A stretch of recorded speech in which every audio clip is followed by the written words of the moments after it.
wahlul 'uqdatam min lisani yafqahu qawli, amma ba'd. Alhamdulillah, syukur kita kehadrat Allah SWT dengan limpah serta kurnia yang dapat kita bersama pada malam ini. Dan terima kasih juga kepada rakan-rakan kita, sahabat-sahabat kita yang sama tadi. Kita dapat berjumpa di sambutan Aidilfitri SPQ. Alhamdulillah dengan sporting semua dan hadir dan sama-sama bergambar. Alhamdulillah, mudah-mudahan tuan-puan terus memberi sokongan kepada SPQ. Mudah-mudahan usaha-usaha dakwah sama-samalah kita sokong bersama kerana ianya adalah amat penting dan amat perlu dalam kehidupan kita. InsyaAllah pada malam ini Ustaz akan sambung balik tentang penjelasan daripada awal juzuk yang pertama surah Al-Baqarah ini. Dan juga pada malam ini Ustaz ingin sentuh tentang kenapa dinamakan surah ini dengan surah Al-Baqarah ataupun yang disebut sebagai lembu betina. Kenapa surah ini digelar sebagai surah lembu betina. Itu kalau kita namakan dalam bahasa kita macam tak sedap bunyi ni kan. Tapi dinamakan Al-Baqarah. Okey, pada malam ini ada usaha sambung sikit tentang penjelasan yang berkaitan dengan menerangkan sifat orang beriman. Yang semalam tu kita telah menerangkan sifat orang beriman, orang kafir dan orang munafik. Dan pada ayat 25 ayat 25 surah Al-Baqarah ini Allah Taala telah menjelaskan kepada kita, auzubillahi minasyaitonir rajim, wa basyiril ladzina amanu wa amilus solihati anna lahum jannatin tajri min tahtihal anhar kullama ruziqu minha min samaratir rizqan qalu hadza alladzi ruziqna min qablu wa utubihi mutasyabiha wa lahum fiha azwajum mutahharatu wa hum fiha khalidun. Yang mana dalam ayat ini adalah ayat yang jelas menunjukkan kepada kita tentang berita gembira yang hendak disampaikan kepada siapa? Kepada allazina amanu wa amilus solihat, iaitu berita gembira untuk disampaikan kepada orang yang beriman dan beramal soleh. Beriman dan beramal soleh ini adalah dua kata kerja yang tidak boleh dipisahkan tuan-puan. Kalau kita beriman tapi kita tak beramal soleh, tak jadi juga. Kita beriman kepada Allah Ta'ala tapi tidak mengerjakan solat contohnya kan. Kita beriman kepada Allah Ta'ala tapi tidak berpuasa, tidak pergi haji, tidak melaksanakan rukun dia lah. Rukun iman, alhamdulillah, rukun iman kita yakin betul bahawa tiada Tuhan yang disembah melainkan Allah, adanya para malaikat, Rasulullah itu adalah rasul yang benar, yang bawa dakwah kepada keislaman seluruh umat manusia. Tapi sayangnya rukun Islam dia tak laksanakan. Dan ada setengah daripada kita tu rukun Islam dia laksanakan juga. Cuma dia tak solat aja. Puasa dia puasa puasa, kemudian sembahyang tak pergi, tak buat. Kemudian bila sembahyang tak buat tu, maka dia tak ada niat lah nak pergi haji kan. Sebab apa? Pergi haji itu nanti kena solat. Ini yang menjadi permasalahan bagi orang kita yang mana mereka ini hanya beriman, tidak beramal soleh. Tapi berita gembira ini kata Allah Ta'ala ada untuk orang yang beriman dan mengerjakan amal yang soleh. Amal soleh adalah daripada ibadah dan perbuatan yang kita laksanakan mengikut apa yang takmuru nabil ma'ruf, apa yang disarankan oleh Rasulullah SAW berkaitan dengan perkara-perkara yang ma'ruf juga, dan wa tanhauna 'anil munkar, dan melarang kita daripada mengerjakan perkara-perkara yang munkar. Bagi mereka itu annalahum jannatin tajri min tahtihal anhar. Bagi mereka itu syurga yang mengalir di bawahnya sungai-sungai.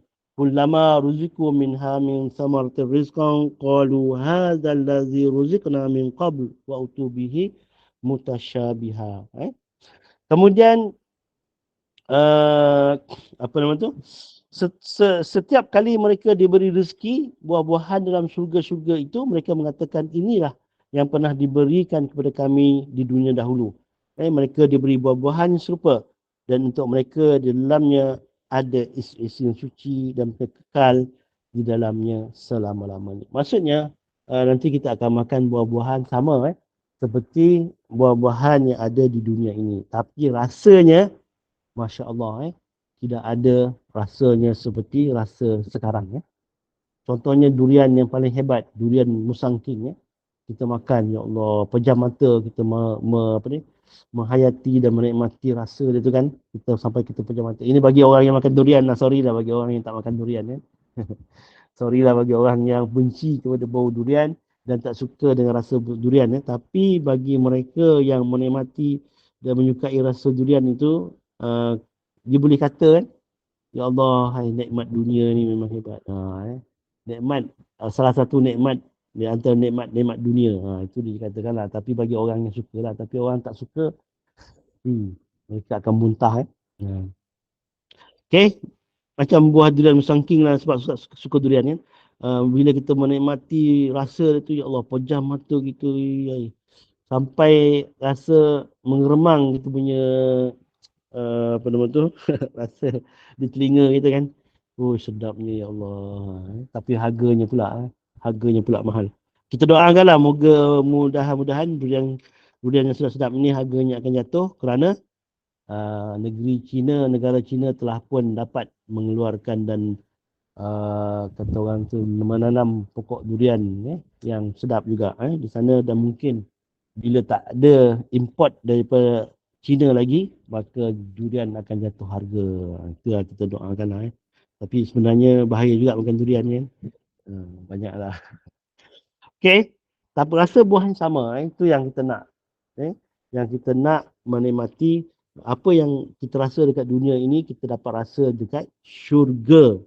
Tapi dengan syarat, dua syarat je. Kita beriman, betul-betul beriman. Kita betul-betul beriman dengan Allah Ta'ala. Jangan kita lakukan seperti apa yang kita sebutkan sifat-sifat orang munafik itu yang berpura-pura beriman. Jangan. Yang menyangka dia beriman. Tapi sebenarnya dia tak beriman. Ataupun sebagaimana kata-kata ulama' ada mengatakan kepada kita kan, tentang 4 perkara yang perlu kita pegang dalam hidup dunia ini. Yang pertamanya adalah perkara yang berkaitan dengan kekayaan. Sekaya-kaya apa yang paling kaya dekat dunia ini. Apa yang paling kaya dekat dunia, apa yang paling miskin dekat dunia, apa yang paling buruk dekat dunia, dan apa yang paling mulia dekat dunia. Ada 4 perkara ni. Sekaya-kaya manusia dekat dunia ini adalah mereka yang mempunyai akal yang baik, mempunyai ilmu yang hebat. Itu sekaya-kaya manusia. Sebodoh-bodoh semiskin-miskin manusia ialah mereka yang bodoh. Itu semiskin manusia. Mereka yang bodoh, yang tak nak belajar dan tak nak menerapkan ilmu di dalam jiwanya. Itu semiskin-miskin manusia adalah mereka yang bodoh. Seburuk-buruk manusia ialah mereka yang takjub dengan dirinya. Takjub dengan dirinya. Ya Allah, hebatnya aku. Ya Allah. Macam-macam lah. Tapi diri dia. Itu tak boleh. Itu seburuk-buruk manusia di antara manusia yang paling buruk. Iaitu takjub kepada diri sendiri. Dan semulia-mulia manusia adalah mereka yang berakhlak baik. Itu sebablah Rasulullah SAW disebutkan bu'istu li makarimal akhlak, ataupun bu'istu kata Nabi SAW atau kamakal untuk makarimal akhlak, iaitu untuk meletakkan tentang kemuliaan akhlak itu. Itu tentang balasan mereka yang beriman dan beramal soleh, ganjaran syurga dan semua makanan-makanan daripada syurga yang Allah Ta'ala kurniakan kepada mereka yang hebat-hebat, yang tak pernah terfikir rasanya dan tak pernah terfikir bagaimana keadaan ranumnya buah tersebut. Kemudian Allah Ta'ala tanya kepada kita kan, dan tanya kepada orang-orang kafir juga, kaifa takfuruna billahi wa kuntum amwatan fa ahyakum summa yumitukum summa yuhyikum summa ilaihi turja'un. Mengapa kamu kafir kepada Allah padahal kamu tadinya mati? Lalu Allah menghidupkan kamu. Kemudian kamu dimatikan. Dan dihidupkannya kembali. Kemudian kepadanya lah kamu dikembalikan. Ini satu pertanyaan daripada Allah Ta'ala. Bagaimana kamu boleh jadi kafir? Kata Allah Ta'ala. Maksudnya bagaimana kamu boleh menafikan ketuhanan Allah? Padahal dahulunya kamu mati. Mati ni maknanya dahulunya kita tak ada. Contohnya lah, Ustaz sekarang berusia 50, masuk 52 kan? Okey, 53 tahun atau 54 tahun lepas mana aku? Kita akan fikirkan ini mana aku. 52 tahun yang lepas aku baru baby. Tapi sebelum baby itu aku mana? Belum lagi masuk kat perut ibu kita, belum. Kita masih berada di alam roh. Pada ketika itu, di manakah kita ketika berada di alam roh itu? Maksudnya, ketika itu kata Allah, kita mati. Belum lagi diciptakan kita dan ditiup roh di dalam jasad kita. Itu yang dikatakan kita mati. Dulunya kita tak ada langsung. Lalu Allah Ta'ala menghidupkan kita. Sekarang kita hidup lah. Mana datang kita, punca kita mana? Mana datang punca kehidupan kita ini? Daripada kedua ibu bapa kita yang ibu telah melahirkan kita. Bagaimana kita boleh hidup? Di mana datang nyawa ini? Di mana datangnya nyawa ini? Itu sebablah kalau kita lihat manusia yang telah mencipta, cuba menciptakan orang ini, boleh tak dia mencipta? Dia boleh. Tapi dia tak boleh mencipta seperti mana ciptaan Allah Ta'ala. Yang mana dia boleh hanya sekadar cipta bentuk aja. Bentuk je saja. Tetapi rohnya tak boleh. Kemudian sistem dalam badan kita ini, yang begitu lembut, yang begitu sensitif, kalau telah ciptakan, yang kemudian diselaputi dengan kita punya daging-daging kita, tulang-tulang kita yang telah pun menjaga badan kita ini. Bagaimana manusia boleh menciptakan? Boleh menciptakan tapi dalam bentuk saja, tapi tidak boleh bagi nyawa, tak boleh menghidupkan sebagaimana kehidupan manusia. Kalau kita tengok robot kan, robot tu dia boleh ciptakan dan boleh menggerakkan tangan, tetapi tidaklah selembut yang kita boleh buat. Dia akan buat macam tu kan. Dia tak boleh. Sebagaimana ciptaan Allah Ta'ala. Begitulah Allah Ta'ala tanya kepada kita semua. Dulu kita tak ada, lalu Allah Ta'ala hidupkan kita. Kemudian selepas kita hidup ni, semasa kita hidup ni, kita akan mati pula. Kita akan mati. Dan kita akan menemui ajal kita. Itu sebablah dalam surah Al-Waqi'ah yang kita baca tadi kan, falaula idza balagatil hulqum wa antum hina idzin tanzurun wa nahnu aqrabu ilaihi minkum walakin la tubsirun. Falaula idza balagatil hukum ni, ketika nyawa berada di kerongkongan, di hakum, nak mati dah. Kita yang hidup ni berada di hampir dikeliling orang-orang yang daripada keliling orang yang nak mati ni. Kita tengok aje. Kita minta doa, ya Allah pemudahkanlah ya Allah. Ayahanda aku ini pemudahkanlah si sakit ini ya Allah. Kita mampu tak kita tolong? Kita tak boleh tolong, tak boleh itu. Kemudian Allah Ta'ala sebut wa nahnu aqrabu ilaihi minkum. Kami, kata Allah Ta'ala, ketika itu berada berhampiran dengan kamu. Tapi kamu tak dapat melihat kami. Nahnu aqrabu ilaihi minkum walakin la tubsirun. Tapi kamu tak dapat melihat kami. Pada ketika saudara-saudara kita nak menemui ajalnya itu, kita bersama, kita keliling dengan dia. Ketika itu Allah Ta'ala bersama dengan sahabat kita yang nak mati ni. Tapi kita tak nampak. Eh? Tapi kita tak nampak. Wa nahnu aqrabu ilaihi walakin la tubsirun. Falaula in kuntum ghaira malumin, ghaira malumin wa nahnu apa nama tu, kalaulah kamu ini, kata Allah Taala, seorang manusia yang hebat, seorang manusia yang gagah, yang mempunyai kuasa, cuba kamu hidupkan kembali sahabat kamu yang nak mati. Ha, eh? Cuba kamu hidupkan kembali sahabat kamu nak mati. Boleh tak buat?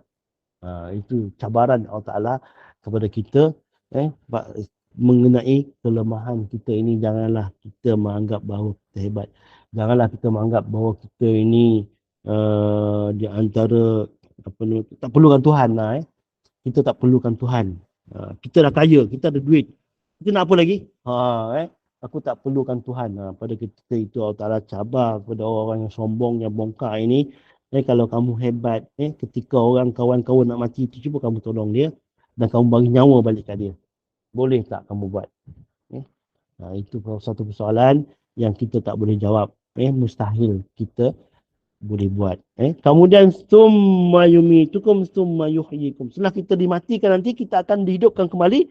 Summa ilaihi turja'un, dan kepadanya lah, kepada Allah lah kita semua akan dikembalikan. Maknanya apakah persediaan kita ketika kita nak menghadapi kematian.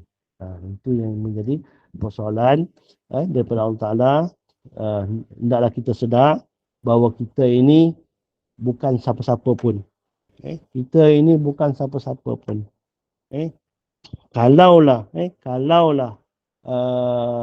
mak dan ayah kamu tak menjaga kamu, dibuangnya kamu di tempat pembuangan sampah ke apa akan jadi pada kita.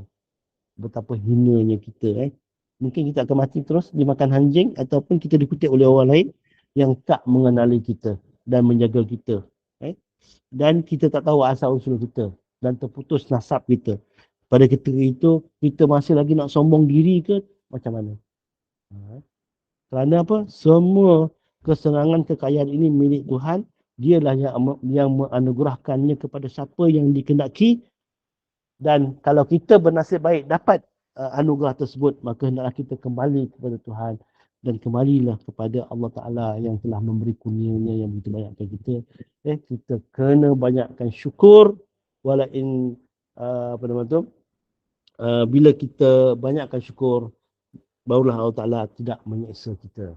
Walain syakartum la azidanakum walain kafartum inna azabi la syadid. Jika kamu bersyukur, kata Allah Ta'ala, kami tambah lagi rezeki yang memberikan. Tapi kalau kamu kufur, sesungguhnya azab kami, azab aku, kata Tuhan, adalah azab yang sangat dahsyat. Tak sempat kita nak membicarakan tentang kisah penyembelihan lembu. Kenapa dinamakan surah Al-Baqarah? Tak apalah, kita sambung pada minggu hadapan. Ini panjang kita kalau kita nak sebutkan panjang, nak bicarakan panjang, nanti takut apa nama tu, terlebih masa pula kan. Sebab pukul 9 lebih juga Ustaz ada apa ni, talaki kan. Takut tak sempat pula. Okay, tak apa. Apa nama tu, kita untuk sekadar saja pertemuan kita pada hari ini. Mudah-mudahan ianya memberikan manfaat kepada kita semua. Dan kata orang tu, tadabbur surah ataupun Al-Quran ni kita boleh tadabbur pelan-pelan. Kita tadabbur pelan-pelan, fahamkan dulu juz 1 apa dia kan. Fahamkan betul-betul, baru kita masuk juz 2, juz 3. InsyaAllah lama-lama dia akan khatam juga. Dia akan khatam juga insyaAllah. Tapi cuma masalah yang akan kata orang tu lamanya, sangat lama sangat kan. Tapi sebenarnya benda tu tak penting. Yang penting kita boleh menghayati. Boleh menghayati apa kehendak surah Al-Baqarah ini. Surah yang terpenting, yang mengandungi semua. Yang surah Al-Baqarah ini mengandungi semua. Tentang hukum hakam pun ada, faraid pun ada, pergi haji pun ada, pergi umrah pun ada. Kemudian semua ada dalam surah Al-Baqarah ini. Surah yang panjang yang mengandungi kandungan, seolah-olah mengandungi kandungan keseluruhan Al-Quran. Okey, insya-Allah Ustaz serah kepada apa ni, Puan Inun untuk acara berikutnya. Kalau ada soalan, boleh buka soalan Ustaz Pokok mana dia nak bertanya ke kan? Satu Boleh dua lah soalan. satu soalan. Satu soalan ke? Kalau, Ada tak yang nak kalau tak bertanya? boleh jawab, Ustaz Silakan. jawab lah. Kalau tak, kita tangguhkan. Okey. Ada nak tanya ke? Silakan. Assalamualaikum Ustaz. Salam ya Kak Kamaria. Makcik nak nanya, Oh. luar daripada ni lah ni, untuk kanan tu. Makcik nak tanya, patutkah kita meraihkan Hari Ibu Ustaz? Meraihkan Hari Ibu ni, Cik Kamaria, dia kalau ikutkan dia punya makna asalnya itu daripada orang-orang apa nama tu, Nasrani lah, orang Kristian yang meraihkan Siti Maryam ibu di masa itu adalah Siti Maryam yang mereka menganggap sebagai anak apa nama tu, isteri Tuhan kan. Itu je lah. Maksudnya jika kita menyambutnya seolah kita mengiktiraf apa yang mereka ibaratkan lah kekufuran mereka itu. Tapi kalau